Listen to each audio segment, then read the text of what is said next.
त्रेता युग में अयोध्या नगरी सूर्यवंश की राजधानी थी। वहां राजा दशरथ का राज्य था। वे अत्यंत धर्मात्मा, पराक्रमी और प्रजा के कल्याण में लगे रहने वाले राजा थे। उनकी 3 रानियां थीं, कौशल्या, कैकेयी और सुमित्रा। राज्य में सब कुछ था, धन धान्य, सुख समृद्धि। लेकिन एक बात राजा दशरथ को सदा दुखी करती थी, उनके कोई संतान नहीं थी। राजा दशरथ को अपने वंश को आगे बढ़ाने की चिंता सताती रहती थी। उन्होंने अनेक यज्ञ करवाए, तीर्थों की यात्रा की, दान पुण्य किए, लेकिन संतान की प्राप्ति नहीं हुई। एक दिन गुरु वशिष्ठ ने राजा दशरथ से कहा, राजन, आप पुत्रेष्ठ यज्ञ करवाइए। इसके लिए महर्षि ऋष्यशृंग को बुलवाइए। वे महान तपस्वी हैं और उनकी कृपा से आपको अवश्य संतान की प्राप्ति होगी। राजा दशरथ ने तुरंत महर्षि ऋष्यशृंग को बुलवाया। भव्य यज्ञ की तैयारियां शुरू हुईं। पूरी अयोध्या में उत्सव का माहौल था। आर्षि मुनि, विद्वान, प्रजाजन सभी यज्ञ में सम्मिलित हुए। यज्ञ के अग्नि प्रज्वलित की गई, मंत्रोच्चारण होने लगा। कई दिनों तक यज्ञ चलता रहा। जब यज्ञ पूर्ण होने वाला था तो अग्निकुंड से एक दिव्य पुरुष प्रकट हुए। उनके हाथों में सोने का पात्र था जिसमें खीर भरी हुई थी। उन्होंने कहा, राजन, यह प्रसाद आपकी रानियों को खिलाना, इससे आपको पुत्र रत्न की प्राप्ति होगी। राजा दशरथ ने अत्यंत श्रद्धा से वह प्रसाद लिया और अपनी 3 रानियों को बांट दिया। कौशल्या को आधा भाग दिया, कैकेयी को उसमें से आधा और सुमित्रा को शेष 2 भागों में से बांट कर दिया। समय बीतता गया। देवताओं ने भी यह निर्णय लिया था कि रावण का अत्याचार बढ़ता जा रहा है। उसे ब्रह्मा का वरदान प्राप्त है कि कोई देवता या राक्षस उसे मार नहीं सकता, लेकिन उसने मनुष्य से रक्षा वरदान नहीं मांगा था क्योंकि वह मनुष्य को तुच्छ समझता था। इसलिए भगवान विष्णु को मनुष्य रूप में अवतार लेना होगा। जब चैत्र मास की 9वीं तिथि आई, पुनर्वसु नक्षत्र में दोपहर के समय, जब सूर्य अपनी पूर्ण कांति से चमक रहा था, तब रानी कौशल्या की कोख से एक दिव्य शिशु ने जन्म लिया। उस शिशु का तेज ऐसा था मानो साक्षात सूर्य ही पृथ्वी पर उतर आया हो। उसके मुख पर मुस्कान थी और आंखों में अलौकिक चमक। जैसे ही शिशु का जन्म हुआ, पूरे अयोध्या में दिव्य प्रकाश फैल गया। आकाश से पुष्पों की वर्षा होने लगी। देवताओं ने आकाश से शंख और नगाड़े बजाए, गंधर्वों ने मधुर संगीत गाया, अप्सराएं नृत्य करने लगीं, पशु पक्षी भी अपने अपने ढंग से खुशी मनाने लगे। राजा दशरथ की खुशी का ठिकाना न रहा। उन्होंने गुरु वशिष्ठ को बुलाया। वशिष्ठ जी ने शिशु की कुंडली बनाई और कहा, राजन, यह शिशु कोई साधारण बालक नहीं है। यह साक्षात भगवान विष्णु का अवतार है। यह धरती पर धर्म की स्थापना करने आया है। इसका नाम राम रखा जाए। राम का अर्थ है जो सबके हृदय में रमता है, जो सबको आनंद देता है। कुछ समय बाद रानी कैकेयी ने भी एक पुत्र को जन्म दिया, जिसका नाम भरत रखा गया, और रानी सुमित्रा ने 2 जुड़वां पुत्रों को जन्म दिया, जिनका नाम लक्ष्मण और शत्रुघ्न रखा गया। अयोध्या में चारों ओर उत्सव मनाया गया। राजा दशरथ ने गरीबों को दान दिया, ब्राह्मणों को भोज करवाया, कैदियों को मुक्त किया। पूरे राज्य में खुशियां बांटी गईं। घर घर में मिठाइयां बांटी गईं। मंदिरों में घंटियां बजीं और भजन कीर्तन हुए। राम का जन्म केवल एक राजकुमार का जन्म नहीं था, यह धर्म की विजय का संकेत था। रावण के अत्याचारों से त्रस्त देवता, आर्षि मुनि और साधु संत सभी प्रसन्न हो गए। चारों राजकुमार बड़े होने लगे। राम अत्यंत शांत, विनम्र और गुणवान थे। वे सभी से प्रेम से बात करते, बड़ों का आदर करते और छोटों से स्नेह करते। लक्ष्मण राम की छाया की तरह उनके साथ रहते। भरत और शत्रुघ्न भी अपने भाइयों से बहुत प्रेम करते थे। चारों भाइयों में अटूट प्रेम था। गुरु वशिष्ठ उन्हें शिक्षा देते थे। राम सभी विद्याओं में निपुण हो गए। धनुर्विद्या, शास्त्र ज्ञान, राजनीति, वेद पुराण सब कुछ उन्होंने सीख लिया। लेकिन उनमें सबसे बड़ा गुण था उनकी विनम्रता और धर्मपरायणता। प्रजा राम से अत्यंत प्रेम करती थी। जब रामनगर में निकलते तो लोग उनके दर्शन के लिए उमड़ पड़ते। बच्चे उनके साथ खेलना चाहते, वृद्ध उन्हें आशीर्वाद देते। स्त्रियां उन्हें अपने पुत्र की तरह मानती थीं। राजा दशरथ राम को देखकर अत्यंत प्रसन्न होते और सोचते कि मेरा राज्य धन्य हो गया। ऐसे पुत्र को पाकर मेरा जीवन सफल हो गया।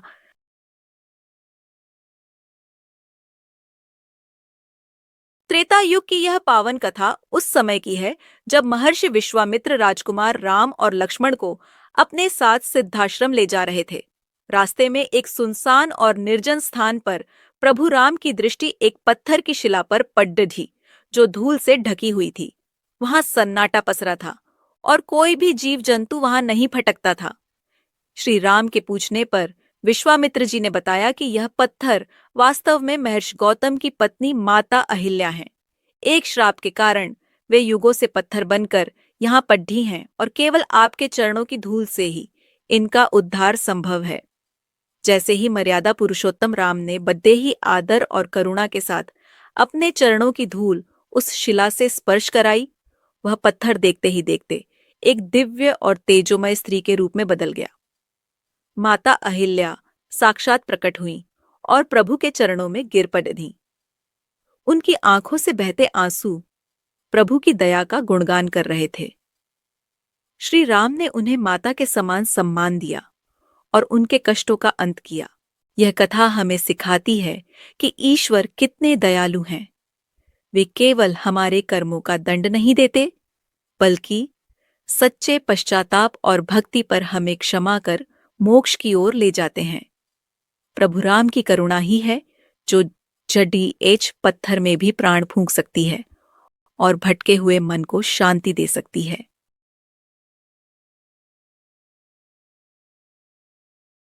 जब राम 16 वर्ष के हुए तो वे सभी विद्याओं में पारंगत हो चुके थे। उनका रूप अत्यंत तेजस्वी था और उनका स्वभाव अत्यंत विनम्र। पूरी अयोध्या में उनकी प्रशंसा होती थी। एक दिन महर्षि विश्वामित्र राजा दशरथ के दरबार में पधारे। विश्वामित्र अत्यंत तेजस्वी और तपस्वी आर्षि थे। उन्होंने कठोर तपस्या से ब्रह्मर्षि की उपाधि प्राप्त की थी। जब विश्वामित्र आए तो पूरा दरबार सम्मान में खड़ा हो गया। राजा दशरथ ने उनका स्वागत किया और कहा, हे महर्षि, आपके दर्शन से मेरा राज्य धन्य हो गया। आज्ञा करें, मैं आपकी क्या सेवा कर सकता हूं? विश्वामित्र ने कहा, राजन, मैं सिद्धाश्रम में एक महत्वपूर्ण यज्ञ कर रहा हूं, लेकिन ताड़का, सुबाहु और मारीच नामक राक्षस मेरे यज्ञ में विघ्न डालते हैं। वे रक्त और मांस की वर्षा करके यज्ञ को अपवित्र कर देते हैं। मैं उन्हें श्राप नहीं दे सकता, क्योंकि मैं यज्ञ में व्यस्त हूं और क्रोध करना मेरी तपस्या के विरुद्ध होगा। इसलिए मैं आपके पुत्र राम को अपने साथ ले जाना चाहता हूं।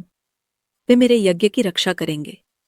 यह सुनकर राजा दशरथ के चेहरे पर चिंता की लकीरें उभर आईं।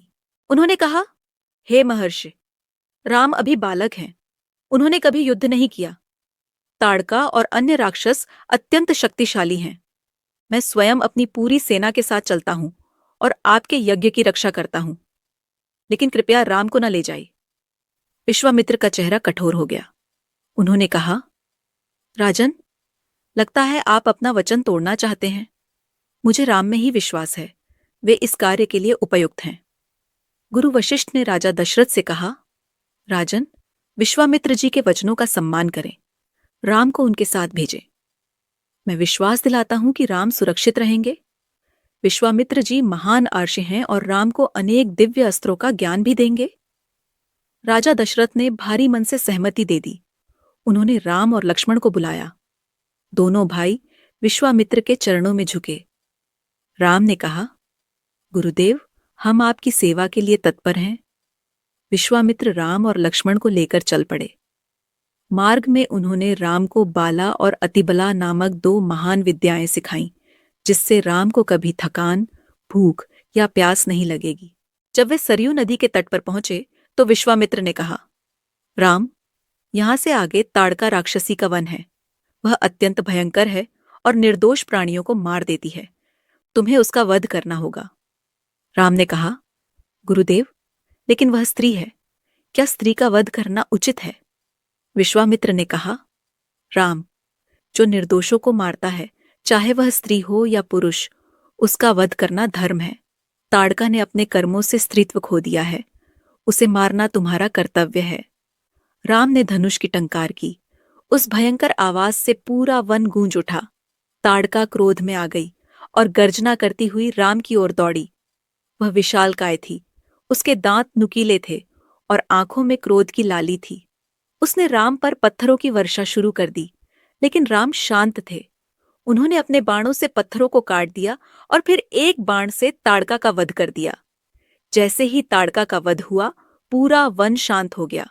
पक्षी चहचहाने लगे, हवा में सुगंध फैल गई। आर्षि मुनियों ने राम को आशीर्वाद दिया। विश्वामित्र अत्यंत प्रसन्न हुए और उन्होंने राम को अनेक दिव्य अस्त्र शस्त्र प्रदान किए। ब्रह्मास्त्र, वरुणास्त्र, अग्निबाण, वायव्यास्त्र और अनेक अन्य दिव्य अस्त्रों का ज्ञान राम को दिया। इसके बाद वे सिद्धाश्रम पहुंचे। विश्वामित्र ने यज्ञ शुरू किया। राम और लक्ष्मण यज्ञशाला की रक्षा करने लगे। छठे दिन जब यज्ञ पूर्णाहुति के करीब था, तो सुबाहु और मारीच अपनी राक्षस सेना लेकर आए। उन्होंने आकाश से रक्त और हड्डियों की वर्षा शुरू कर दी। राम ने शांति से अपना धनुष उठाया। उन्होंने एक बाण से सुबाहु को मार गिराया, फिर मारीच पर मानवास्त्र चलाया, जिससे मारीच सैकड़ों योजन दूर समुद्र में जा गिरा। बाकी राक्षस भाग गए। यज्ञ सफलतापूर्वक पूर्ण हुआ। विश्वामित्र ने राम को गले से लगाया और कहा, राम, तुमने धर्म की रक्षा की है। तुम सच में महान योद्धा और धर्मरक्षक हो। यह कथा हमें सिखाती है कि गुरु की आज्ञा का पालन करना और धर्म की रक्षा करना हमारा परम कर्तव्य है। राम ने बिना किसी संकोच के अधर्म का नाश किया। जीवन में हमें भी अन्याय का विरोध करना चाहिए और धर्म के मार्ग पर चलना चाहिए, चाहे वह कितना भी कठिन क्यों न हो।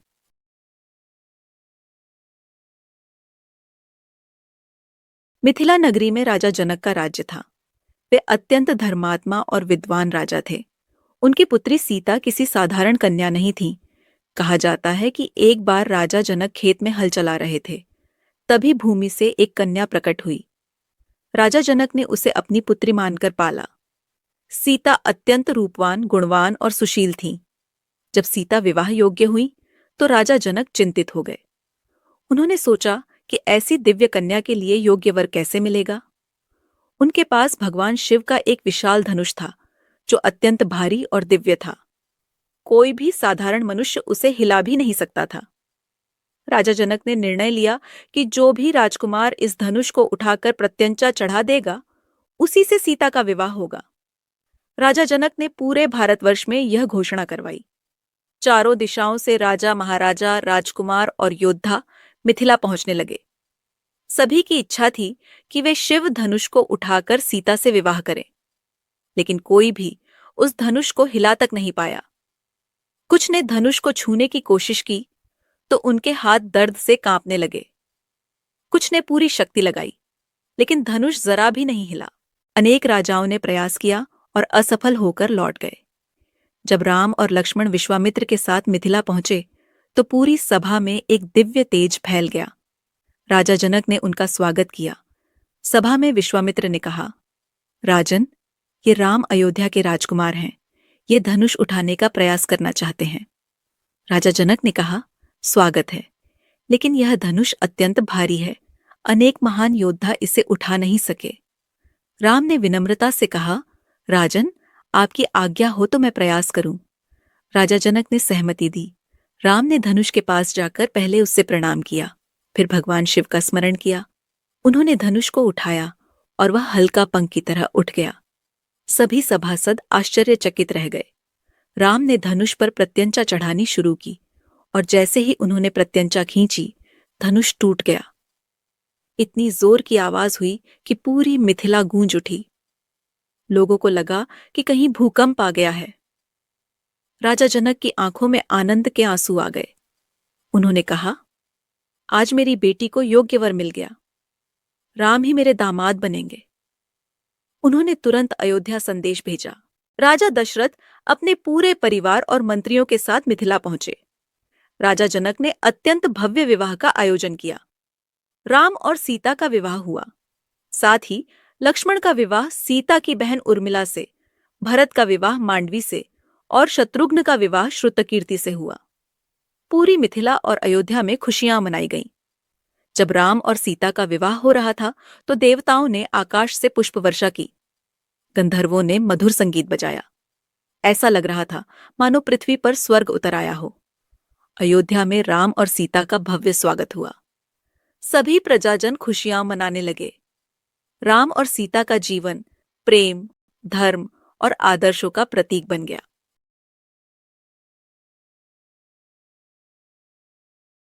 अयोध्या नगरी में सब कुछ शांत और सुखमय था, लेकिन राजा दशरथ का हृदय एक पुरानी प्रतिज्ञा से बंधा हुआ था। उन्होंने अपनी प्रिय रानी कैकेयी को 2 वरदान देने का वचन दिया था। जब श्री राम के राज्याभिषेक की तैयारियां चल रही थीं, तब मंथरा के बहकावे में आकर कैकेयी ने अपने दोनों वरदान मांग लिए।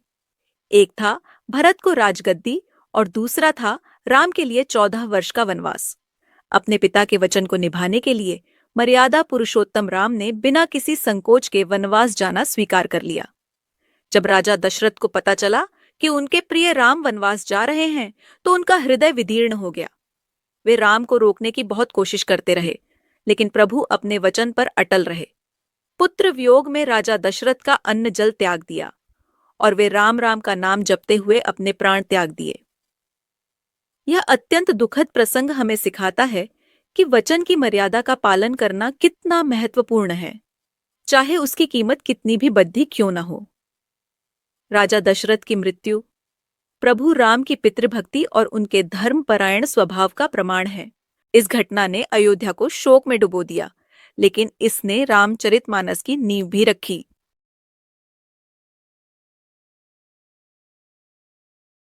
जब प्रभु राम वनवास के लिए चले गए, तो अयोध्या में शोक की लहर फैल गई। राजा दशरथ पुत्र वियोग सहन नहीं कर सके और कुछ ही दिनों में उनका देहांत हो गया। उस समय भरत अपने ननिहाल कैकेय देश में थे। जब उन्हें बुलावा आया, तो वे प्रसन्नता से अयोध्या लौटे, यह सोचकर कि शायद कोई मंगल समाचार है। लेकिन जब वे अयोध्या पहुंचे, तो पूरा नगर सूना और उदास था। न कहीं उत्सव के ढोल बज रहे थे, न मंदिरों में घंटियां। भरत घबराकर महल में पहुंचे और अपनी माता कैकेयी से पूछा, माता, यह सब क्या हो गया? अयोध्या इतनी उदास क्यों है? पिताजी कहाँ हैं? भैया राम कहाँ हैं? कैकेयी ने सिर झुकाकर कहा, बेटा, तुम्हारे पिता का देहांत हो गया है और राम, सीता और लक्ष्मण 14 वर्ष के वनवास पर चले गए हैं। भरत को विश्वास नहीं हुआ। उन्होंने कहा, यह कैसे हो सकता है? भैया राम तो युवराज बनने वाले थे, वे वनवास क्यों चले गए? कैकेयी ने पूरी कहानी सुनाई कि कैसे उसने दशरथ से 2 वरदान मांगे थे और कैसे राम को वनवास भेजा गया और भरत को राजा बनाने की बात हुई। यह सुनकर भरत का क्रोध भड़क उठा। उन्होंने कहा, माता, यह आपने क्या कर दिया? आपने राम जैसे ज्येष्ठ भाई को वन भेज दिया, पिता को मार डाला और मुझे कलंकित कर दिया। मैं ऐसा राज्य स्वीकार नहीं करूंगा। मैं भैया राम को वापस लाकर उन्हें उनका अधिकार दूंगा। भरत ने तुरंत निर्णय लिया कि वे वन जाकर राम को वापस लाएंगे। उन्होंने पूरी सेना, मंत्रीगण, माता कौशल्या, माता सुमित्रा और सभी नागरिकों को साथ लिया। जब भरत राम के पास पहुंचे, तो वे दौड़कर उनके चरणों में गिर पड़े और फूट फूट कर रोने लगे। उन्होंने कहा, भैया, मुझे माफ कर दीजिए। मैं नहीं जानता था कि माता ने यह सब किया है। मैं इस राज्य को स्वीकार नहीं करूंगा। आप चलिए, अयोध्या आपकी प्रतीक्षा कर रही है। आप ही राजा बनिए। प्रभु राम ने भरत को उठाया और प्यार से कहा, भरत, तुम्हारा हृदय स्वच्छ है, लेकिन पिताजी ने जो वचन दिया है, उसे पूरा करना मेरा धर्म है। मैं 14 वर्ष वनवास पूरा करके ही अयोध्या लौटूंगा। तुम अयोध्या जाओ और प्रजा का पालन करो। भरत ने बार बार प्रार्थना की, लेकिन राम अपने निर्णय पर अटल रहे। अंत में भरत ने कहा, भैया, यदि आप नहीं आ रहे, तो कम से कम अपनी चरण पादुका मुझे दे दीजिए। मैं इसे सिंहासन पर रखूंगा और आपकी सेवक बनकर राज्य का संचालन करूंगा। मैं अयोध्या नहीं, नंदीग्राम में रहूंगा और 14 वर्ष बाद जब आप लौटेंगे, तब मैं यह राज्य आपको सौंप दूंगा। यदि आप समय पर नहीं लौटे, तो मैं अग्नि में प्रवेश कर जाऊंगा। प्रभु राम ने भरत के प्रेम और त्याग को देखकर उन्हें अपनी चरण पादुका दे दी। भरत ने उसे मस्तक से लगाया और सभी नागरिकों के साथ वापस अयोध्या लौट गए। भरत ने राम की चरण पादुका को सिंहासन पर रखा और स्वयं नंदीग्राम में एक साधु की तरह रहकर राज्य का संचालन किया। उन्होंने जटाएं रखीं, साधारण वस्त्र धारण किए और हर निर्णय राम की पादुका को सामने लेकर किया। 14 वर्ष तक उन्होंने प्रतीक्षा की और केवल एक ही कामना की कि उनके भैया राम सकुशल लौट आए। यह कथा हमें सिखाती है कि सच्चा प्रेम, त्याग और धर्म का पालन ही जीवन में महानता लाता है। भरत ने राज्य का लोभ त्याग दिया और अपने भाई के प्रति अपनी निष्ठा दिखाई। यह भाईचारे और कर्तव्य का सबसे उच्च उदाहरण है। हमें भी जीवन में लोभ और अहंकार को त्याग कर धर्म का मार्ग अपनाना चाहिए।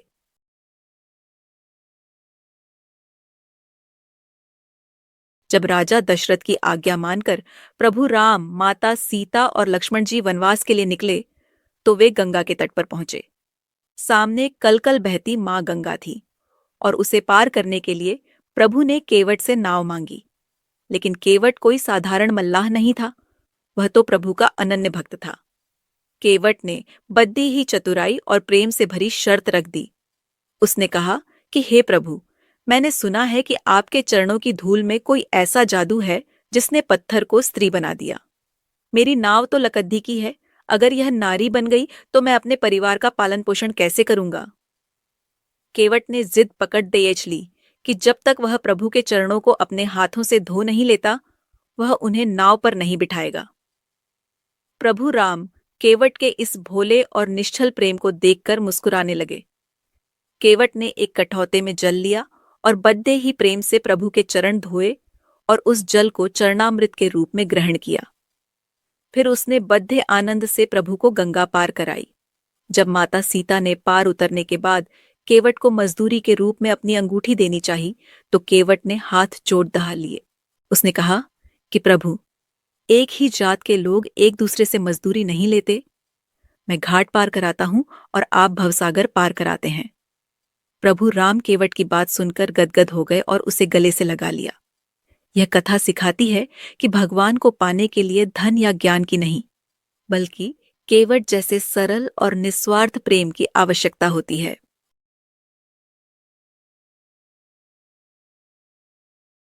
जब प्रभु राम, माता सीता और लक्ष्मण वनवास में पंचवटी के सुंदर वन में रह रहे थे, तो उन्होंने वहां एक सुंदर कुटिया बनाई थी। गोदावरी नदी के किनारे यह स्थान अत्यंत शांत और मनोरम था। वे तीनों वहां सुखपूर्वक रहते थे। एक दिन रावण की बहन शूर्पणखा वहां आई। वह अत्यंत कुरूप राक्षसी थी, लेकिन जब उसने राम को देखा तो वह उन पर मोहित हो गई। उसने अपना सुंदर रूप धारण किया और राम से विवाह का प्रस्ताव रखा। प्रभु राम ने विनम्रता से कहा कि मैं विवाहित हूं और एक पत्नी व्रत का पालन करता हूं। तुम मेरे भाई लक्ष्मण से बात करो। जब शूर्पणखा लक्ष्मण के पास गई तो लक्ष्मण ने भी मना कर दिया। क्रोधित होकर शूर्पणखा ने सीता पर आक्रमण करने की कोशिश की। तब लक्ष्मण ने उसकी नाक और कान काट दिए। शूर्पणखा चीखती हुई अपने भाई खर और दूषण के पास गई। उन्होंने 14,000 राक्षसों की सेना लेकर राम पर आक्रमण कर दिया, लेकिन प्रभु राम ने अकेले ही सारी राक्षस सेना का संहार कर दिया। जब रावण को यह समाचार मिला तो वह क्रोध से भर गया। उसने सीता का हरण करने की योजना बनाई। उसने मारीच नामक राक्षस को अपने साथ लिया। मारीच ने एक सुनहरे हिरण का रूप धारण किया, जो अत्यंत सुंदर और चमकीला था। वह हिरण कुटिया के पास आया और इधर उधर कूदने लगा। माता सीता ने जब उस हिरण को देखा तो मोहित हो गईं। उन्होंने राम से कहा, प्रभु, यह हिरण कितना सुंदर है, क्या आप इसे पकड़कर ला सकते हैं? मुझे यह बहुत पसंद है। प्रभु राम समझ गए कि यह कोई साधारण हिरण नहीं है, लेकिन सीता की इच्छा पूरी करने के लिए वे उसके पीछे चल पड़े। जाते समय उन्होंने लक्ष्मण से कहा, भाई, तुम सीता की रक्षा करना, किसी भी परिस्थिति में उन्हें अकेला मत छोड़ना। राम हिरण के पीछे दूर चले गए। जब मारीच ने देखा कि वह बच नहीं सकता, तो राम के बाण से घायल होते समय उसने राम की आवाज में चिल्लाकर कहा, हे सीते, हे लक्ष्मण, मुझे बचाओ। माता सीता ने यह आवाज सुनी तो भयभीत हो गईं। उन्होंने लक्ष्मण से कहा, जल्दी जाओ, तुम्हारे भाई को खतरा है। लक्ष्मण ने कहा, माता, यह राम की आवाज नहीं हो सकती, यह कोई माया है।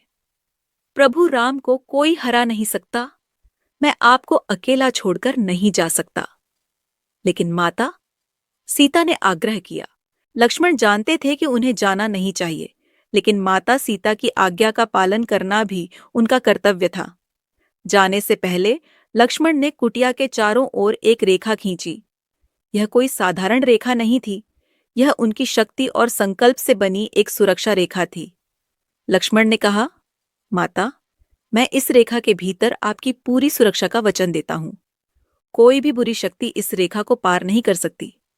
आप किसी भी परिस्थिति में इस रेखा के बाहर पैर मत रखना।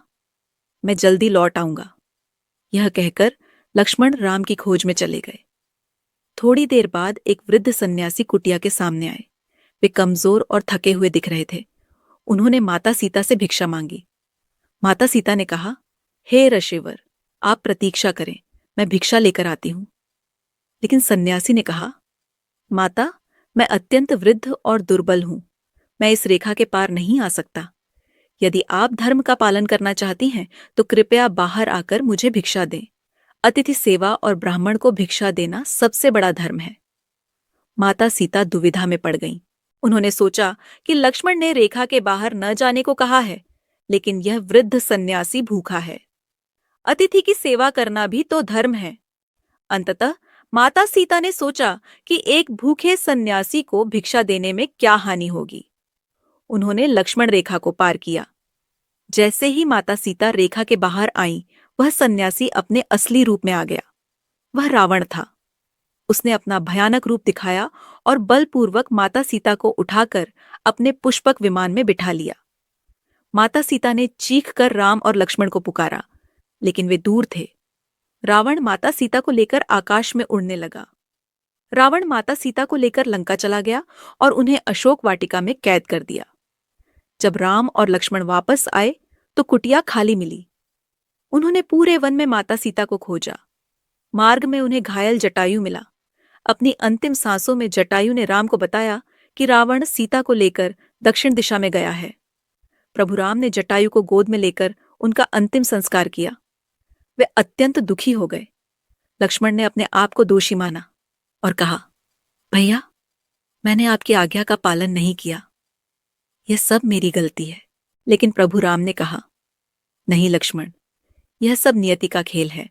हम अपना धर्म निभाएंगे और सीता को अवश्य वापस लाएंगे। यह कथा हमें सिखाती है कि माया और छल से बचने के लिए सावधान रहना चाहिए। गुरुजनों और बड़ों की बात माननी चाहिए। लक्ष्मण रेखा केवल एक रेखा नहीं थी, वह मर्यादा और सुरक्षा का प्रतीक थी। जीवन में हमें भी अपनी मर्यादाओं का पालन करना चाहिए और धर्म के मार्ग पर चलते हुए सावधानी बरतनी चाहिए।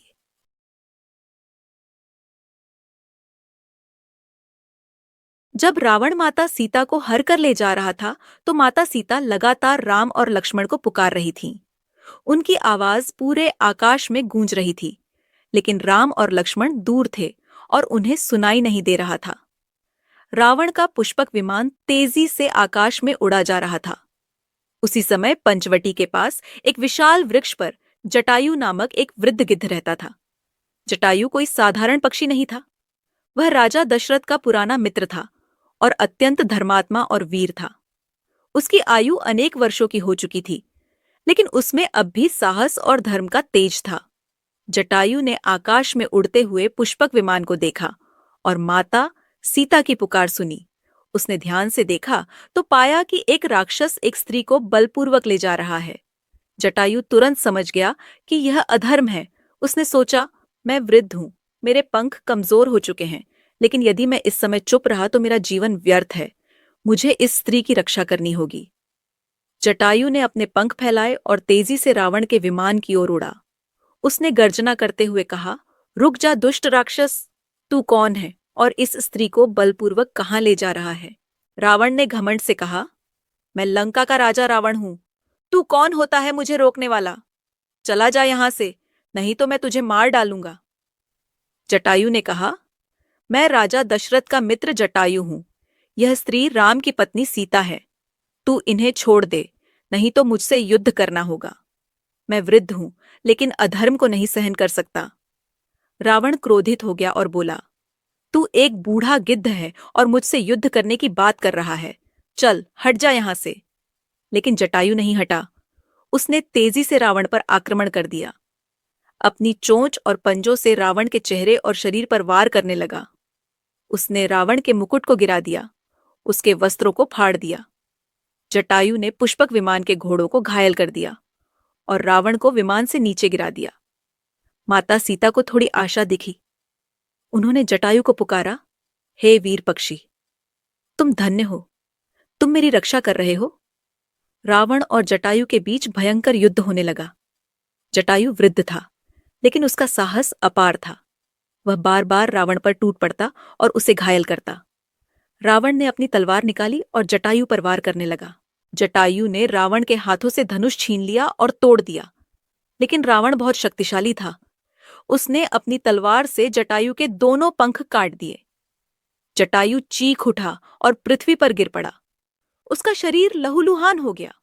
रावण फिर से माता सीता को लेकर विमान में बैठा और लंका की ओर चला गया। जटायु पृथ्वी पर पड़ा तड़प रहा था। वह प्रभु राम से एक बार मिलना चाहता था। जब प्रभु राम और लक्ष्मण माता सीता को खोजते हुए वहां पहुंचे, तो उन्होंने जटायु को खून से लथपथ पड़े देखा। राम तुरंत उसके पास दौड़े और उसे अपनी गोद में उठा लिया। उन्होंने कहा, हे पक्षीराज, यह किसने किया? तुम्हारी यह दशा कैसे हुई? जटायु ने धीरे धीरे आंखें खोली और राम को देखा। उसकी आंखों में आंसू आ गए। उसने कमजोर आवाज में कहा, हे राम, मैं तुम्हारे पिता का मित्र जटायु हूं। रावण सीता को हर कर ले गया। मैंने उसे रोकने की कोशिश की, लेकिन मैं असफल रहा। वह दक्षिण दिशा में लंका की ओर गया है। कृपया सीता को बचा लेना। राम की आंखों में आंसू आ गए। तुम मेरे पिता के मित्र थे और मेरे लिए भी पिता के समान हो। तुमने जो त्याग किया है वह अतुलनीय है।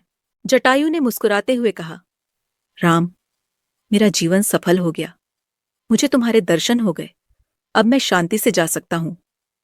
यह कहकर जटायु ने अपने प्राण त्याग दिए। प्रभु राम ने जटायु को अपनी गोद में लिए रखा और बहुत रोए। लक्ष्मण भी अत्यंत दुखी हो गए।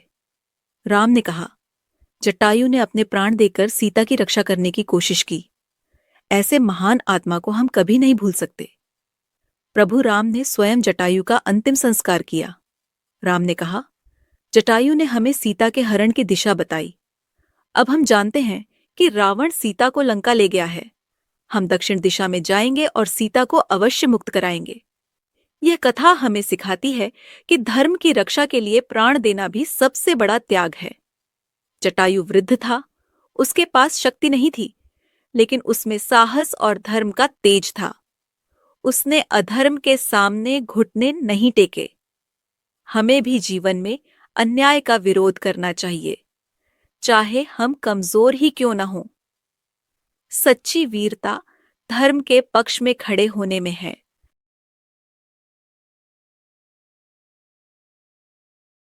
रावण ने छल से माता सीता का हरण कर लिया और उन्हें अपने रथ में बैठाकर लंका ले आया।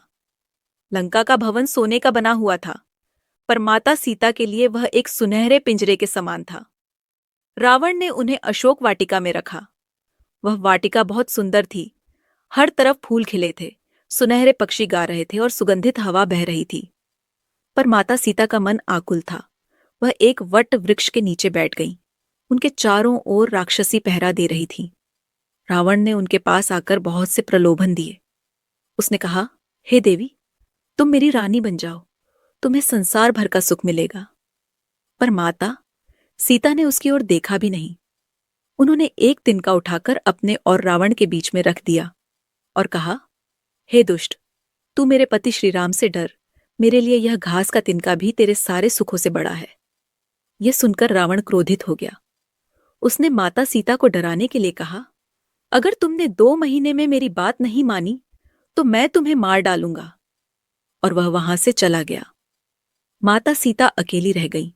उनका हृदय प्रभु राम को पुकारने लगा। वह वहीं वृक्ष के नीचे बैठकर प्रभु का नाम जपने लगी और केवल फल फूल खाकर अपना समय बिताने लगी। यह प्रसंग हमें सिखाता है कि जहां सच्ची निष्ठा और पवित्रता होती है, वहां कोई भी बाहरी वैभव या भय मन को डिगा नहीं सकता। माता सीता ने सिखाया कि स्त्री का सच्चा श्रृंगार उसकी पतिव्रत धर्म और आत्मबल है।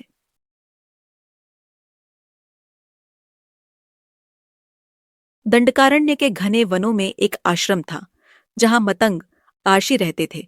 उनके आश्रम में एक भीलनी रहती थी, जिसका नाम था शबरी। शबरी का जन्म एक साधारण कुल में हुआ था, लेकिन उनका हृदय प्रभु के प्रति अपार श्रद्धा से भरा था।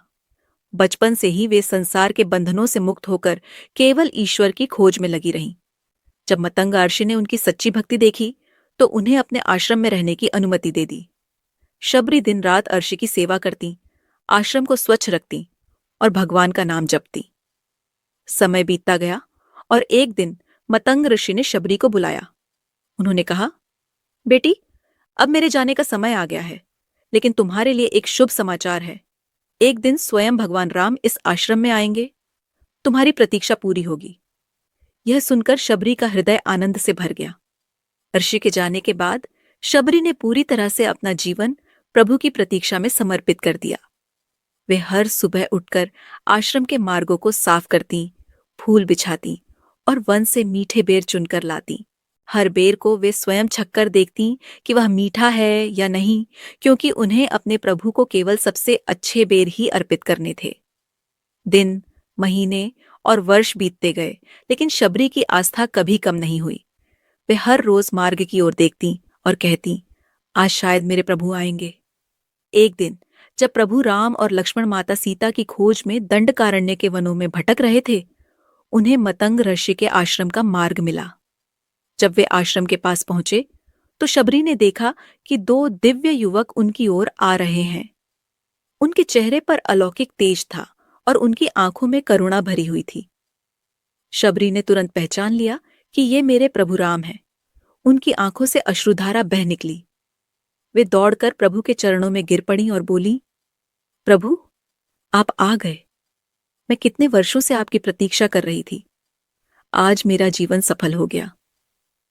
प्रभु राम ने मुस्कुराते हुए कहा, माता, हम बहुत भाग्यशाली हैं जो आपके दर्शन करने आए। आपकी भक्ति की गंध दूर दूर तक फैली हुई है। शबरी ने उन्हें आश्रम के भीतर बिठाया और अपने संग्रह किए हुए बेर लेकर आईं। उन्होंने कहा, प्रभु, ये बेर मैंने आपके लिए ही चुने हैं। मैंने हर एक को छक्कर देखा है कि वह मीठा है। कृपया इन्हें ग्रहण करें। लक्ष्मण थोड़ा चौंक गए, लेकिन प्रभु राम ने बड़े प्रेम से वे बेर लिए और एक एक करके खाने लगे। हर बेर खाते हुए वे कहते, माता, ऐसे मीठे बेर मैंने कभी नहीं खाए। ये प्रेम से सींचे हुए हैं, इसलिए इतने स्वादिष्ट हैं। शबरी के हृदय में असीम आनंद उमड़ आया। यह कथा हमें सिखाती है कि जो सच्चे मन से प्रभु को पुकारता है, प्रभु उसके द्वार अवश्य आते हैं। शबरी की भक्ति और धैर्य ने उन्हें परमात्मा का साक्षात्कार करा दिया। हमें भी अपने जीवन में ऐसी श्रद्धा और समर्पण भाव रखना चाहिए।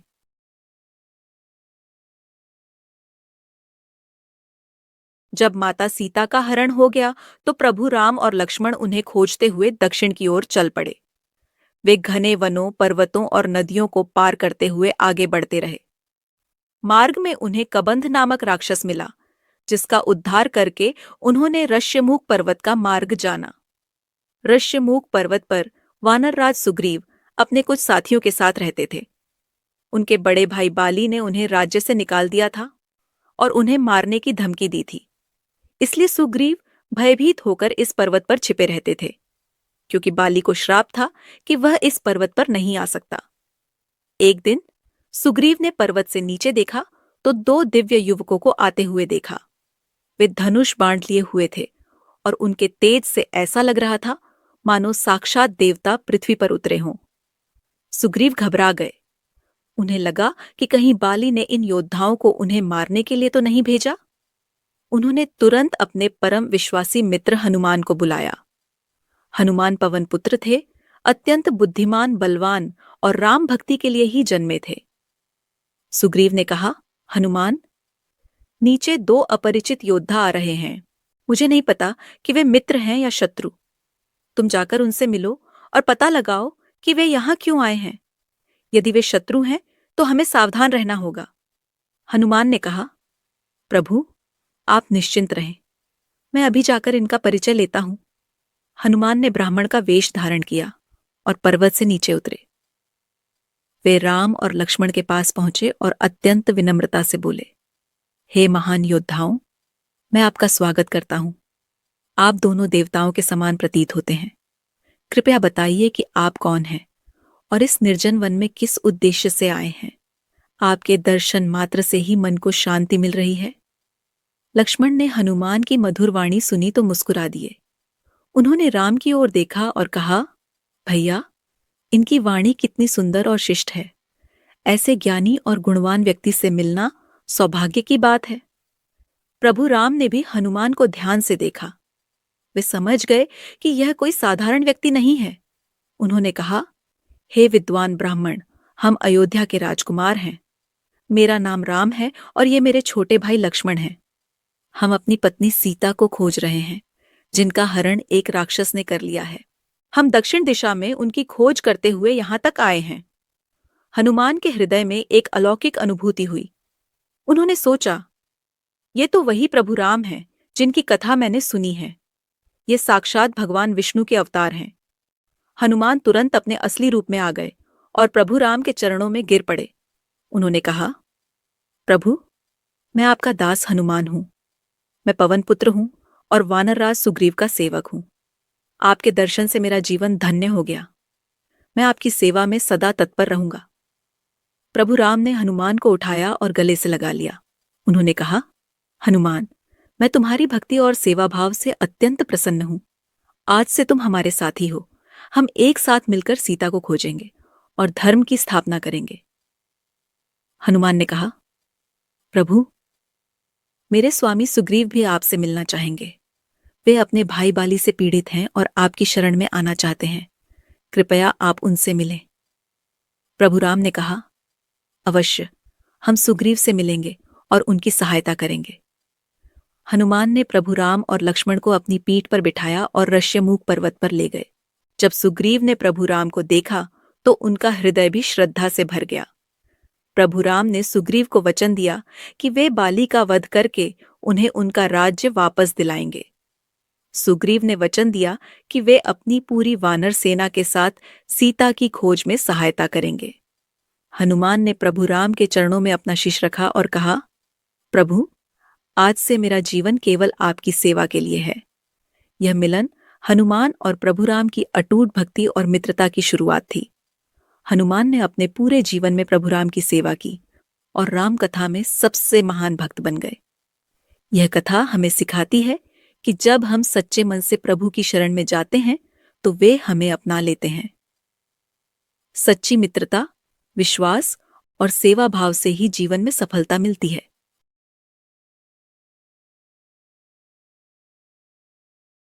जब हनुमान प्रभु राम को सुग्रीव से मिलवाने ऋष्यमुख पर्वत पर ले गए तो राम और सुग्रीव के बीच गहरी मित्रता हो गई। सुग्रीव ने राम को अपनी कहानी सुनाई। उन्होंने कहा, प्रभु, मेरा बड़ा भाई बाली अत्यंत शक्तिशाली है। उसे इंद्र से वरदान प्राप्त है कि जो भी उससे युद्ध करेगा उसकी आधी शक्ति बाली को मिल जाएगी। इसलिए कोई भी बाली को हरा नहीं सकता। एक बार एक मायावी राक्षस ने बाली को युद्ध के लिए ललकारा।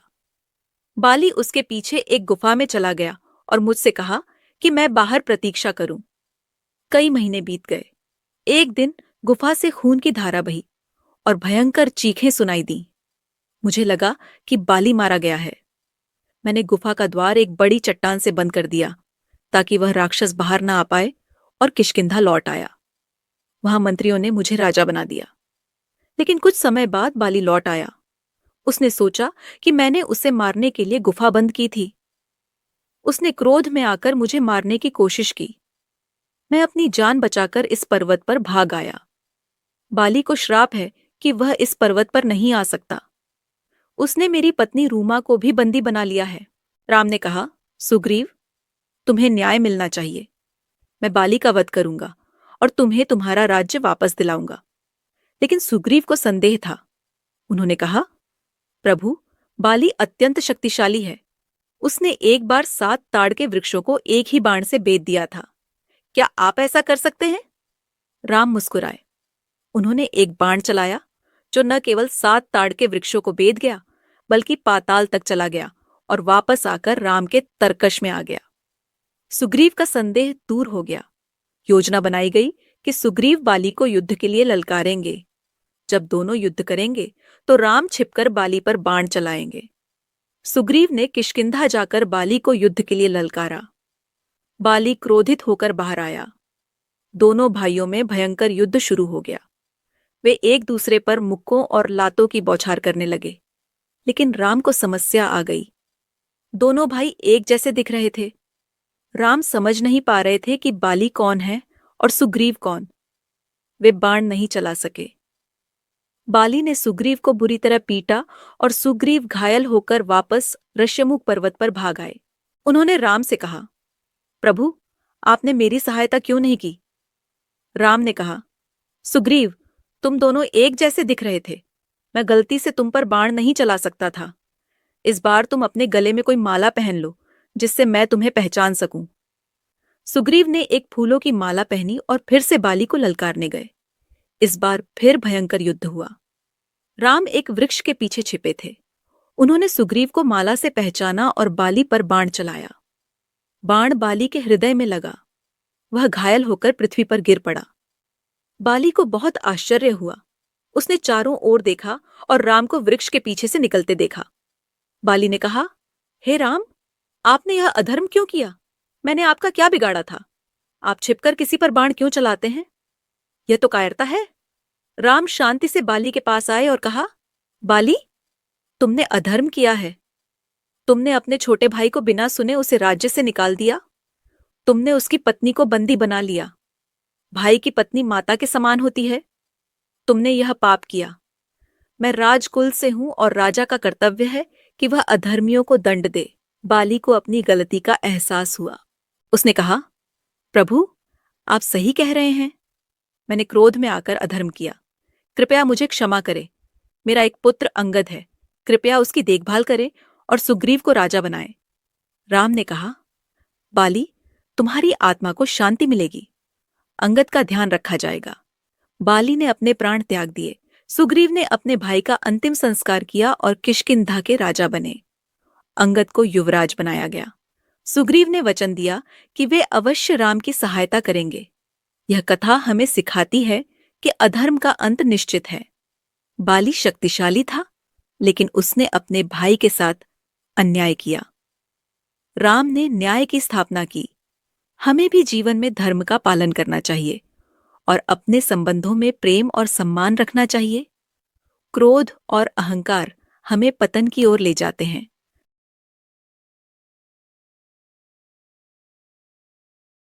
जब वानर सेना ने चारों दिशाओं में माता सीता की खोज शुरू की, तो दक्षिण दिशा की टोली में हनुमान, अंगद, जामवंत और अन्य वीर वानर थे।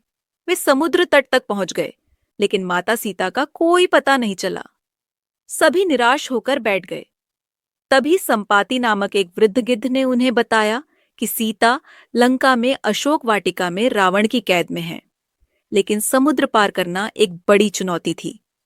जामवंत ने हनुमान को याद दिलाया कि वे पवन पुत्र हैं और उनमें असीम शक्ति है। हनुमान ने अपनी शक्ति को स्मरण किया, प्रभु राम का नाम लिया और एक विशाल रूप धारण करके समुद्र को एक ही छलांग में पार कर गए।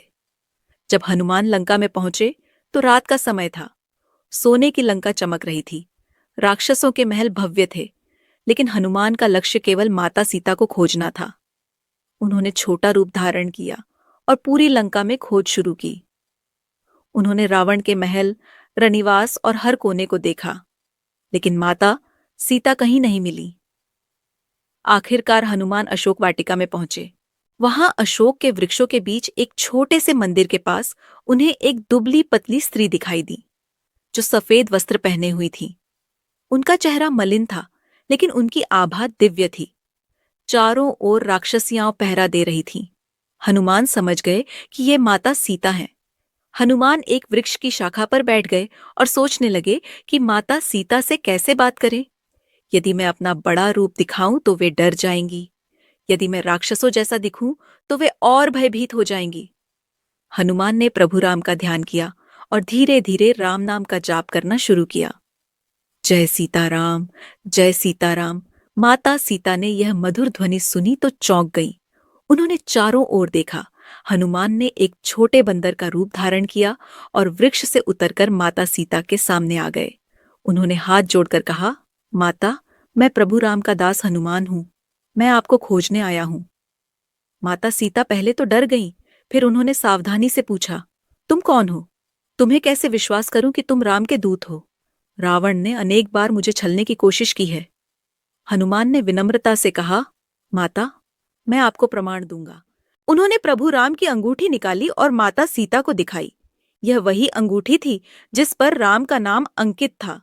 माता सीता ने अंगूठी को देखा तो उनकी आंखों में आंसू आ गए। उन्होंने अंगूठी को मस्तक से लगाया और कहा, हनुमान, तुम सच में राम के दूत हो। मेरे प्रभु कैसे हैं? क्या वे मुझे याद करते हैं? हनुमान ने कहा, माता, प्रभु राम हर पल आपको याद करते हैं। वे न ठीक से भोजन करते हैं, न विश्राम। उन्होंने सुग्रीव से मित्रता की है और पूरी वानर सेना आपको मुक्त कराने के लिए तैयार है। मैं उन्हें संदेश लेकर जाऊंगा कि आप सुरक्षित हैं। इसके बाद हनुमान ने सोचा कि रावण को सबक सिखाना आवश्यक है।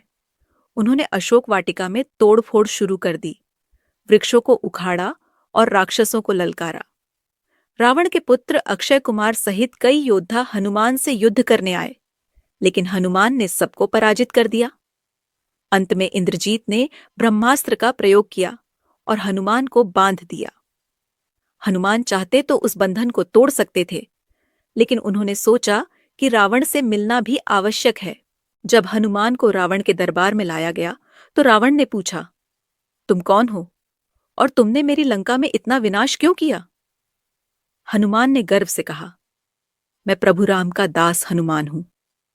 मैं तुम्हें चेतावनी देने आया हूं। माता सीता को लौटा दो और राम से क्षमा मांग लो, नहीं तो तुम्हारा और तुम्हारी लंका का विनाश निश्चित है। रावण क्रोधित हो गया और उसने हनुमान की पूंछ में आग लगवाने का आदेश दिया।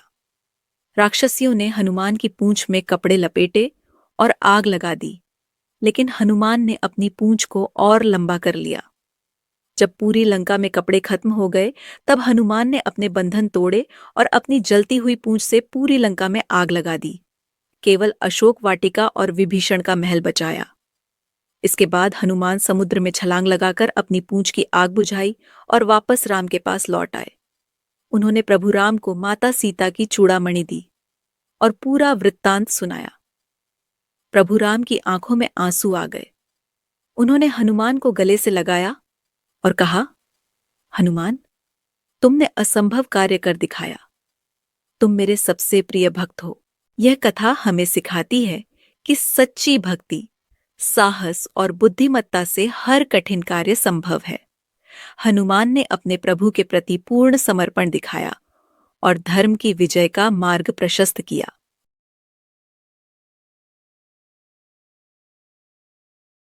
जब प्रभु राम की विशाल वानर सेना लंका की ओर प्रस्थान करने के लिए तैयार हो गई, तो सभी समुद्र तट पर पहुंचे। सामने विशाल समुद्र लहरों के साथ गर्जना कर रहा था। लाखों वानर, भालू और योद्धा तट पर खड़े थे, लेकिन समुद्र को पार करना असंभव लग रहा था। सुग्रीव, अंगद, नल, नील और अन्य सभी योद्धा चिंतित थे। हनुमान तो समुद्र पार कर सकते थे, लेकिन पूरी सेना को कैसे ले जाया जाए? प्रभु राम ने शांत मन से समुद्र की ओर देखा और कहा, समुद्र भी एक देवता है। हमें उनसे विनम्रता से मार्ग मांगना चाहिए। प्रभु राम ने समुद्र तट पर कुश का आसन बिछाया और समुद्र देवता की आराधना शुरू की। 3 दिन और 3 रात तक प्रभु राम ने बिना अन्न जल ग्रहण किए समुद्र से प्रार्थना की। वे ध्यान में बैठे रहे, मंत्रों का जाप करते रहे, लेकिन समुद्र ने कोई उत्तर नहीं दिया। लक्ष्मण यह देखकर क्रोधित हो गए। उन्होंने कहा, भैया, आप व्यर्थ में इतनी विनम्रता दिखा रहे हैं। आप आज्ञा दें तो मैं अपने बाणों से समुद्र को सुखा देता हूं। प्रभु राम ने धैर्य से कहा, लक्ष्मण, क्रोध उचित नहीं है, लेकिन यदि विनम्रता का कोई परिणाम नहीं निकलता तो कर्तव्य का पालन करना ही उचित है। प्रभु राम ने अपना धनुष उठाया और समुद्र की ओर तान दिया। उनके बाण में ऐसा तेज था कि समुद्र की लहरें थरथरा उठीं। जल उबलने लगा। मछलियां और जलचर प्राणी भयभीत होकर इधर-उधर भागने लगे। पूरा समुद्र कांपने लगा। तब समुद्र देवता प्रकट हुए। वे अपने हाथों में कमल और रत्न लिए हुए थे। उन्होंने प्रभु राम के चरणों में सिर झुकाया और कहा, प्रभु, मुझे क्षमा करें, मैं आपकी परीक्षा ले रहा था। मैं जानता हूं कि आप साक्षात भगवान विष्णु के अवतार हैं। मैं आपको मार्ग नहीं दे सकता, क्योंकि यह मेरा स्वभाव है कि मैं गहरा और अथाह रहूं। लेकिन मैं आपको एक उपाय बता सकता हूं। समुद्र देवता ने कहा, प्रभु, आपकी सेना में नल और नील नामक दो वानर हैं। वे विश्वकर्मा के पुत्र हैं और उन्हें वरदान प्राप्त है कि उनके स्पर्श से पत्थर भी जल में तैरने लगेंगे। यदि वे पत्थरों पर आपका नाम लिखकर समुद्र में डालें, तो एक सेतु बन जाएगा। उस पुल से आपकी पूरी सेना लंका तक जा सकती है। प्रभु राम ने समुद्र देवता को धन्यवाद दिया और नल नील को बुलाया। सभी वानरों ने उत्साह से कार्य शुरू कर दिया। कुछ वानर पर्वतों से विशाल चट्टानें लाते, कुछ उन्हें समुद्र तट तक ढोते और नल नील उन पर राम नाम लिखकर समुद्र में डालते। राम नाम का चमत्कार यह था कि वे पत्थर जल में डूबते नहीं थे, बल्कि तैरने लगते थे। धीरे धीरे एक विशाल पुल बनने लगा। लाखों वानर दिन रात परिश्रम कर रहे थे। कोई पत्थर उठा रहा था, कोई लकड़ी ला रहा था, कोई चट्टानें समतल कर रहा था। हनुमान पर्वतों को ही उखाड़कर ला रहे थे। अंगद और सुग्रीव सबको निर्देश दे रहे थे। जामवंत अनुभव से मार्गदर्शन कर रहे थे। प्रभु राम स्वयं सेना का उत्साह बढ़ा रहे थे। कहते हैं कि गिलहरियां भी इस कार्य में सहायता कर रही थीं। वे अपने छोटे छोटे पंजों से रेत उठाकर पुल पर डालती और कहती, हम भी प्रभु राम की सेवा करना चाहते हैं। एक बार प्रभु राम ने एक गिलहरी को अपने हाथों में उठाया और प्यार से उसकी पीठ पर हाथ फेरा। उनकी उंगलियों के निशान आज भी गिलहरियों की पीठ पर दिखाई देते हैं। 5 दिनों में 100 योजन लंबा सेतु तैयार हो गया। यह सेतु इतना मजबूत था कि उस पर चलते समय वानरों को समुद्र का भय नहीं होता था। जब सेतु पूर्ण हो गया तो प्रभु राम ने समुद्र को प्रणाम किया और कहा, हे समुद्र देवता, आपकी कृपा से यह कार्य संभव हुआ। आपका यह सेतु सदा के लिए राम सेतु के नाम से जाना जाएगा। समुद्र देवता ने कहा, प्रभु, यह सेतु आपके नाम का प्रतीक है। जब तक यह पृथ्वी रहेगी, यह सेतु भी रहेगा और आपकी कीर्ति का गुणगान करता रहेगा। इसके बाद प्रभु राम ने पूरी वानर सेना के साथ राम सेतु पार किया। हनुमान आगे आगे चल रहे थे, राम और लक्ष्मण बीच में थे और लाखों वानर गर्जना करते हुए लंका की ओर बढ़ रहे थे। जब वे लंका के तट पर पहुंचे तो रावण के गुप्तचरों ने उसे सूचना दी। रावण समझ गया कि अब युद्ध अवश्यंभावी है। यह कथा हमें सिखाती है कि विनम्रता, धैर्य और सामूहिक प्रयास से हर असंभव कार्य संभव हो जाता है। छोटे से छोटा प्राणी भी यदि सच्चे मन से प्रभु की सेवा करे तो उसका योगदान महत्वपूर्ण होता है। राम नाम की शक्ति अपार है और विश्वास के साथ किया गया कार्य सदा सफल होता है।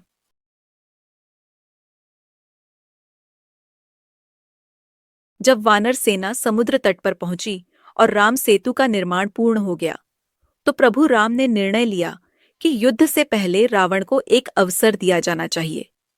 उन्होंने सोचा कि यदि रावण बिना युद्ध के माता सीता को लौटा दे, तो अनेक प्राणियों की जान बच सकती है। राम ने सभा बुलाई और कहा, हमें रावण के पास एक दूत भेजना चाहिए। वह दूत ऐसा होना चाहिए जो साहसी, बुद्धिमान और वाक्पटु हो। वह रावण को समझाए कि वह सीता को लौटा दे और युद्ध टाल दे। सभी ने विचार किया, हनुमान तो पहले ही लंका जा चुके थे, इस बार किसी और को जाना चाहिए। तब अंगद ने आगे बढ़कर कहा, प्रभु, मैं लंका जाऊंगा और रावण को आपका संदेश दूंगा। अंगद बाली के पुत्र थे और अत्यंत पराक्रमी, बुद्धिमान और साहसी थे। यद्यपि उनके पिता की मृत्यु राम के बाण से हुई थी, लेकिन अंगद में राम के प्रति कोई द्वेष नहीं था। वे समझ गए थे कि राम ने धर्म की स्थापना के लिए ऐसा किया था। राम ने अंगद को गले से लगाया और कहा, अंगद, तुम सही दूत हो, लेकिन सावधान रहना। रावण अत्यंत क्रूर है। तुम उसे विनम्रता से लेकिन दृढ़ता से समझाना। अंगद ने प्रभु राम को प्रणाम किया और कुछ अन्य वानर योद्धाओं के साथ लंका की ओर चल पड़े। जब वे लंका पहुंचे तो रावण के दरबार में गए। रावण अपने सिंहासन पर बैठा था, अत्यंत घमंड से। उसके 10 सिर थे और 20 भुजाएं। उसका तेज भयानक था। अंगद बिना किसी भय के आगे बढ़े और ऊंची आवाज में बोले, हे लंकापति रावण, मैं अयोध्या के राजकुमार राम का दूत अंगद हूं। मैं तुम्हें राम का संदेश देने आया हूं। रावण ने घमंड से कहा। क्या संदेश है? अंगद ने कहा। प्रभु राम कहते हैं कि तुमने अधर्म किया है। तुमने एक निर्दोष स्त्री को छल से हर लिया है। यह महापाप है। यदि तुम माता सीता को सम्मानपूर्वक लौटा दो और राम से क्षमा मांग लो तो तुम्हारी और तुम्हारी प्रजा की जान बच सकती है, अन्यथा राम तुम्हारा और तुम्हारी लंका का विनाश कर देंगे। रावण क्रोधित हो गया। उसने कहा, यह छोटा सा वानर मुझे धमकी दे रहा है। मैं रावण हूं जिसने देवताओं को भी हराया है। तुम्हारे राम क्या कर लेंगे? अंगद ने शांति से कहा, रावण, घमंड मत करो। हनुमान अकेले ही तुम्हारी लंका जला गए। तुम्हारे पुत्र अक्षय कुमार सहित अनेक योद्धा मारे गए। अब पूरी वानर सेना यहां आ गई है। राम के बाण से कोई नहीं बच सकता। अभी भी समय है। सीता को लौटा दो। रावण के मंत्रियों में से कुछ ने भी कहा, महाराज, यह दूत सही कह रहा है। हमें युद्ध नहीं करना चाहिए। लेकिन रावण नहीं माना। उसने कहा, मैं कभी भी सीता को नहीं लौटाऊंगा। राम यदि युद्ध चाहते हैं तो आ जाए, मैं उन्हें हरा दूंगा। अंगद ने कहा, यदि तुम इतने शक्तिशाली हो तो एक छोटा सा परीक्षण करो। मैं अपना पैर जमीन पर रख रहा हूं। यदि तुम या तुम्हारा कोई योद्धा मेरा पैर हिला सके तो मैं मान लूंगा कि तुम सचमुच शक्तिशाली हो। यह कहकर अंगद ने अपना दाहिना पैर जमीन पर मजबूती से रख दिया। रावण के अनेक योद्धा उठे और अंगद का पैर हिलाने की कोशिश करने लगे, लेकिन कोई भी अंगद का पैर नहीं हिला सका। अंगद वानर वीर थे और उनमें अपार शक्ति थी। अंत में रावण स्वयं उठा और अंगद के पैर को हिलाने की कोशिश की। उसने अपनी पूरी शक्ति लगाई, लेकिन अंगद का पैर जरा भी नहीं हिला। इसके बजाय अंगद ने अपना पैर उठाया तो रावण का मुकुट उनके पैर में फंस गया और गिर पड़ा। यह अत्यंत अपमानजनक था। रावण का क्रोध 7वें आसमान पर पहुंच गया। उसने अंगद को मारने का आदेश दिया, लेकिन अंगद ने कहा, रावण, दूत को मारना महापाप है। यदि तुम ऐसा करोगे तो तुम्हारा पतन निश्चित है। मैं जा रहा हूं, लेकिन याद रखना, तुमने अंतिम अवसर गंवा दिया। अब युद्ध ही एकमात्र रास्ता है। अंगद वापस राम के पास लौट आए और पूरा वृत्तांत सुनाया। राम ने कहा, अब युद्ध अवश्यंभावी है। हम धर्म की स्थापना के लिए लड़ेंगे। यह कथा हमें सिखाती है कि घमंड और अहंकार व्यक्ति का विनाश कर देते हैं। रावण को अवसर दिया गया, लेकिन उसने अपने घमंड के कारण उसे ठुकरा दिया। अंगद ने साहस और बुद्धिमत्ता का परिचय दिया। हमें भी जीवन में विनम्र रहना चाहिए और समय रहते गलतियों को सुधार लेना चाहिए।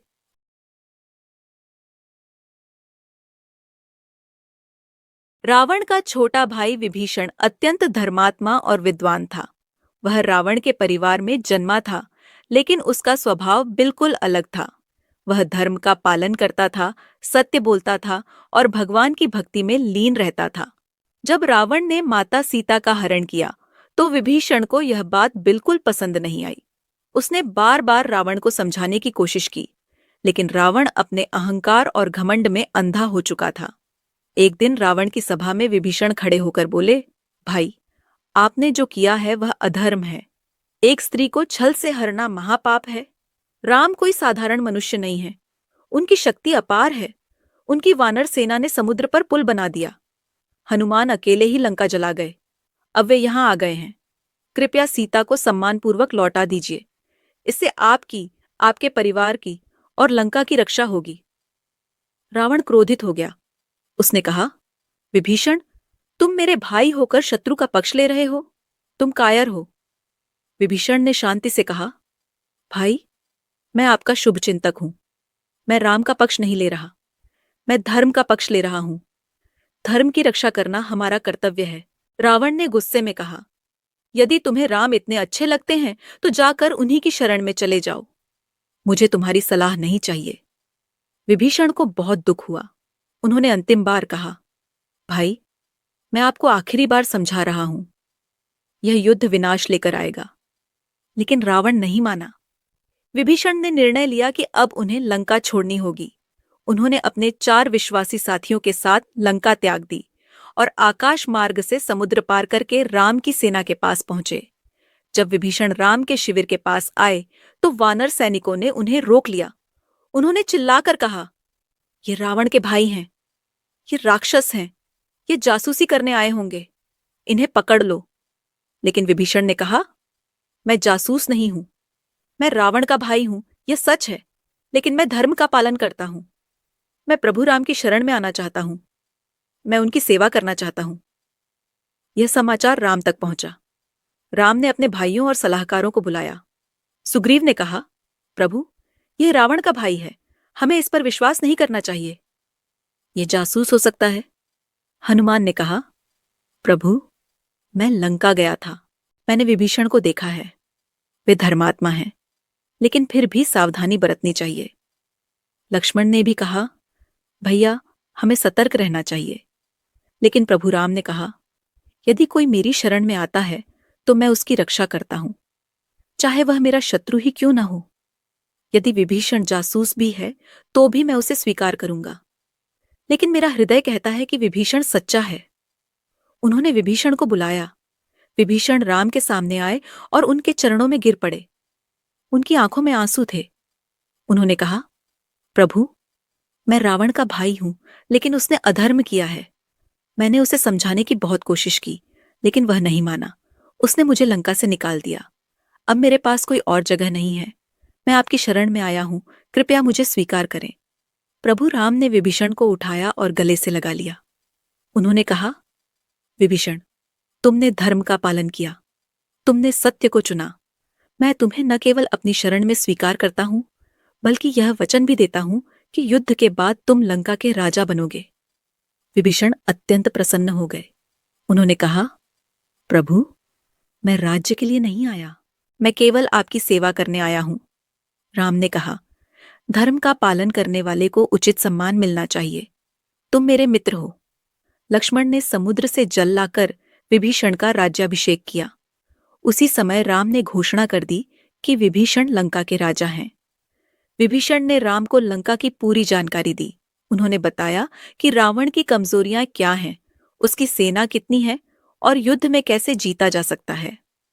विभीषण ने पूरे युद्ध में राम का साथ दिया। उन्होंने अपने भाई के विरुद्ध युद्ध किया, क्योंकि वे जानते थे कि धर्म राम के पक्ष में है। युद्ध समाप्त होने के बाद प्रभु राम ने विभीषण को लंका का राजा बनाया। विभीषण ने धर्मपूर्वक राज्य चलाया और लंका को फिर से समृद्ध बनाया। यह कथा हमें सिखाती है कि धर्म किसी जाति, कुल या परिवार से बड़ा है। विभीषण ने अपने भाई के गलत कार्यों का विरोध किया और सत्य का पक्ष लिया। प्रभु राम ने भी यह दिखाया कि जो शरण में आता है उसकी रक्षा करना परम धर्म है। हमें भी जीवन में सत्य और धर्म का पक्ष लेना चाहिए, चाहे वह कितना भी कठिन क्यों न हो।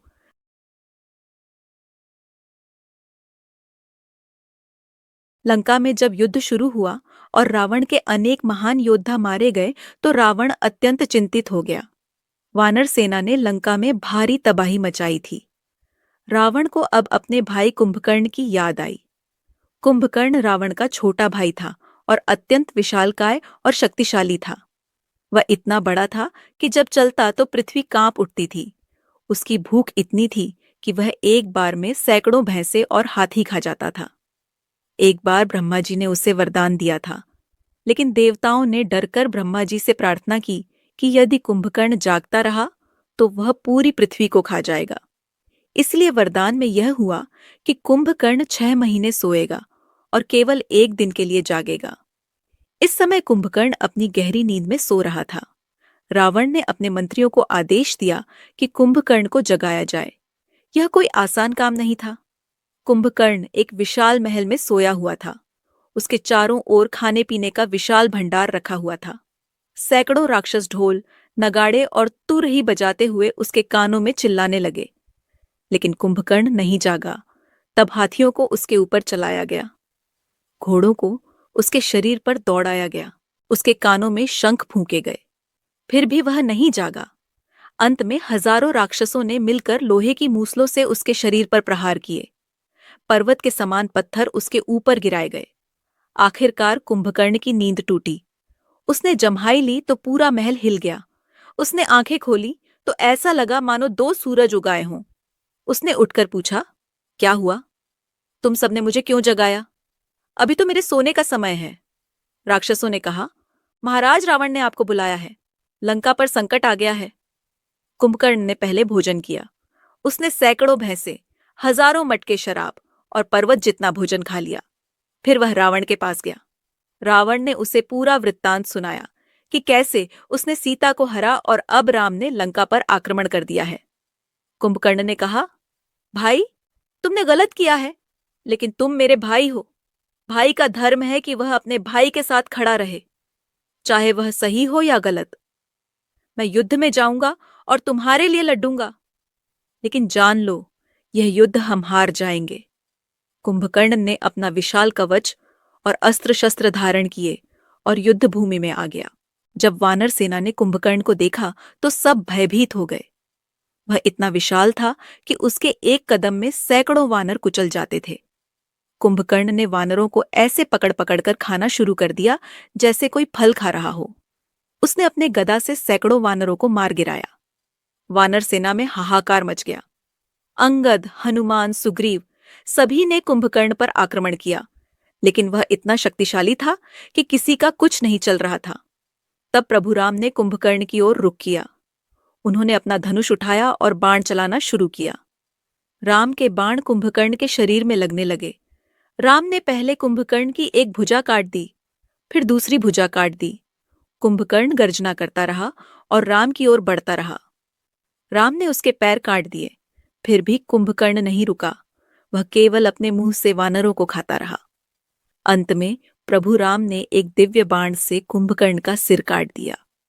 कुंभकर्ण का विशाल शरीर पृथ्वी पर गिर पड़ा। उसका शरीर इतना बड़ा था कि समुद्र का एक बड़ा हिस्सा उससे ढक गया। जब कुंभकर्ण मर रहा था तो उसने राम की ओर देखा और मन ही मन प्रार्थना की, हे प्रभु, मैं जानता था कि आप भगवान हैं। मैंने अपने भाई के लिए युद्ध किया, कृपया मुझे मोक्ष दें। प्रभु राम ने कुंभकर्ण की आत्मा को मुक्ति प्रदान की। रावण को जब यह समाचार मिला तो वह अत्यंत दुखी हो गया। उसने रोते हुए कहा, मेरा भाई चला गया, वह मेरे लिए मरा, अब मुझे स्वयं युद्ध में उतरना होगा। ये कथा हमें सिखाती है कि भले ही कुंभकर्ण ने गलत पक्ष के लिए युद्ध किया, लेकिन उसने अपने भाई के प्रति अपना कर्तव्य निभाया। वह जानता था कि वे हारेंगे, फिर भी वह लड़ा। कभी कभी जीवन में हमें कठिन निर्णय लेने पड़ते हैं, लेकिन अंत में सत्य और धर्म की ही विजय होती है।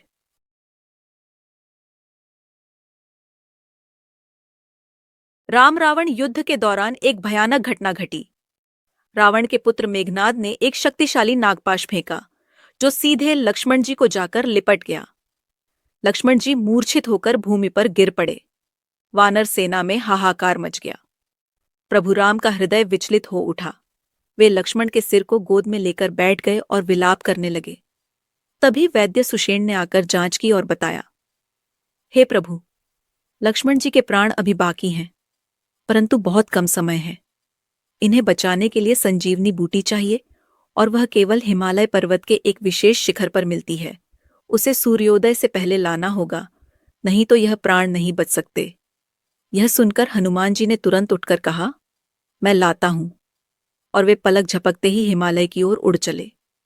हिमालय पहुंचकर उन्हें बूटी की पहचान नहीं हो पाई। समय बहुत कम था। तब हनुमान जी ने एक अद्भुत निर्णय लिया। उन्होंने पूरे पहाड़ के उस हिस्से को जहां संजीवनी बूटी होने की संभावना थी, अपने हाथों से उखाड़ लिया और उसे कंधे पर उठा लिया। वे उस विशाल पहाड़ को लेकर लंका की ओर उड़ चले। वैद्य सुषेण ने बूटी ढूंढकर लक्ष्मण जी को दवा दी और कुछ ही पलों में लक्ष्मण जी ने आंखें खोल दी। पूरी सेना में जयकार गूंज उठी। यह प्रसंग हनुमान जी की असीम शक्ति और अपने कर्तव्य के प्रति समर्पण का प्रतीक है।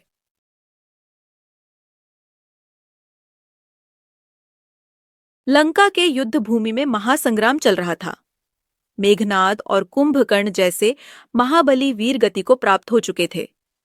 अंत में लंकापति रावण स्वयं युद्ध के लिए निकला। प्रभु श्री राम और रावण के बीच भयंकर युद्ध छिड़ गया। दोनों ओर से दिव्यास्त्रों का प्रयोग हो रहा था। आश्चर्य की बात यह थी कि प्रभु राम रावण के सिर काटते, लेकिन वे फिर से जुट जाते। रावण की मृत्यु नहीं हो रही थी और देवता भी चिंतित हो गए। तब विभीषण ने प्रभु राम को रावण की मृत्यु का रहस्य बताया। उन्होंने कहा कि प्रभु, रावण की नाभि में अमृत है, जिसके कारण वह मर नहीं रहा है। आप अग्निबाण से उसके अमृत को सुखा दीजिए। प्रभु श्री राम ने आदित्य हृदय स्तोत्र का स्मरण किया और अपने धनुष पर शक्तिशाली ब्रह्मास्त्र चढ़ाया। जैसे ही प्रभु ने बाण छोड़ा, वह बिजली की गति से रावण की नाभि में जा लगा और उसका अमृत सोख लिया। रावण का विशाल शरीर धरती पर गिर पड़ा। उसके गिरते ही तीनों लोकों में जय जयकार होने लगी। देवताओं ने पुष्प वर्षा की। रावण महाज्ञानी था, लेकिन उसके अहंकार ने उसका सर्वनाश कर दिया। यह कथा विजयदशमी का आधार है, जो हमें सिखाती है कि बुराई कितनी भी शक्तिशाली क्यों न हो, अंत में जीत सदैव अच्छाई और सत्य की ही होती है।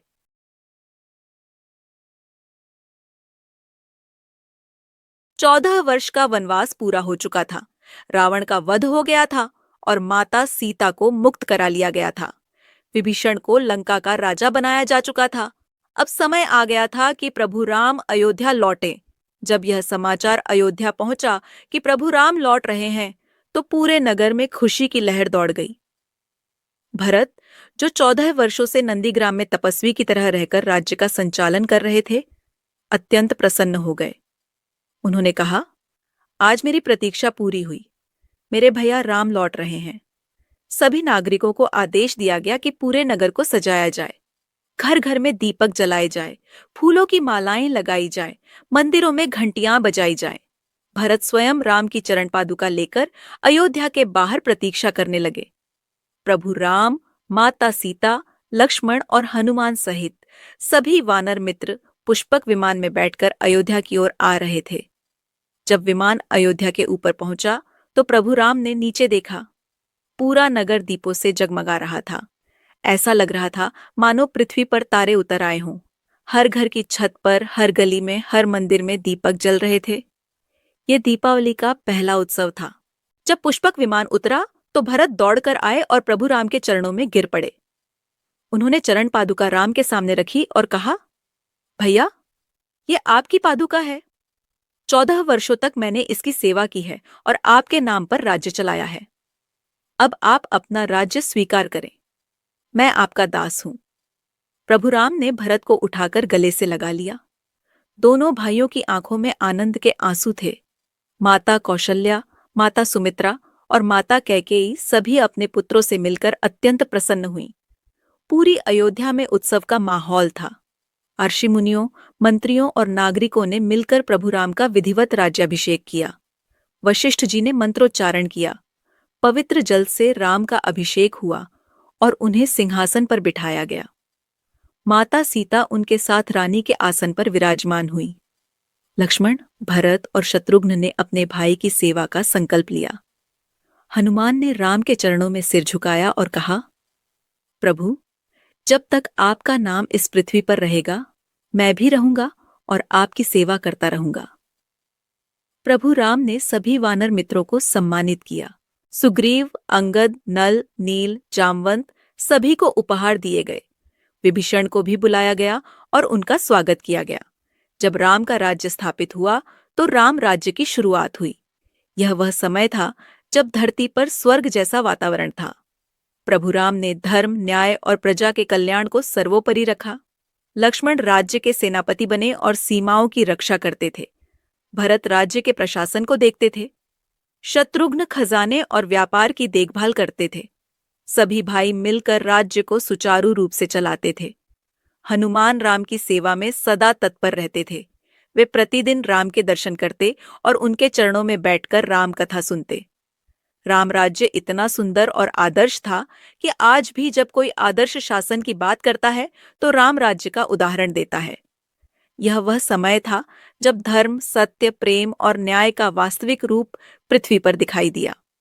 प्रभु राम ने सिद्ध कर दिया कि एक राजा का कर्तव्य केवल सिंहासन पर बैठना नहीं, बल्कि प्रजा की सेवा करना है।